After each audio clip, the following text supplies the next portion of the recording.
Why is it that heat is such a problem for conductors? First, we need to consider the gauge, or thickness of the conductor or wire. Recalling from electricity basics, we remember that if we tried to get too many electrons flowing too quickly in too small of wire, it would burn up. The thinner the wire, the less capacity for electrical transmission it has. Remember, pressure exerted on the electrons is measured in voltage.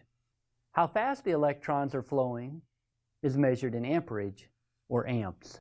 If you exert too much pressure or voltage and get the transmission of electrons or amperage too high, it can burn up your wire. Consider the concept of electron friction. The faster you rub your hands together, the more heat that is generated. In the same fashion, the faster that electrons flow through a conductor, the more heat that is generated. For the conductors that are rated to sustain voltages up to 2000 volts, in Section 310 of the NEC, or National Electric Code, there is a table that defines conductor ampacity.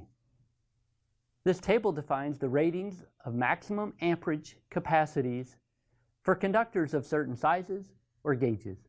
This table also defines what temperatures these conductors are designed to operate at. These are the considerations taken into account to keep the insulation on the conductor from getting damaged. Heat in the wire is caused by two factors. First, the amount of current, and second, the time the conductor is exposed to that current. The relationship of these factors can be expressed mathematically by this equation, I squared T, where I is the current, or amperage, and T is time, or duration that the level of current has been flowing. Either a large amount of time or a large amount of current can cause high levels of heat. Keep in mind that while current flowing through the conductor is generating heat, some of that heat is transferred to the surrounding air through convection. The problem occurs when the heat generation exceeds the heat dissipation. How hot can circuit breakers get? This is one of the top 10 questions for the Customer Care Center. Square D by Schneider Electric defines that the operating temperature for a circuit breaker inside an enclosure should not rise above 70 degrees Celsius. UL defines that the surface temperature of the circuit breaker itself to not exceed 85 degrees Celsius.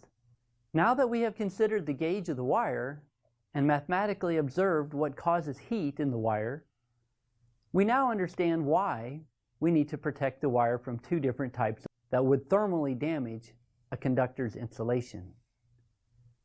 An overload results in a slow rise of heat, and a short circuit fault results in a fast rise of heat.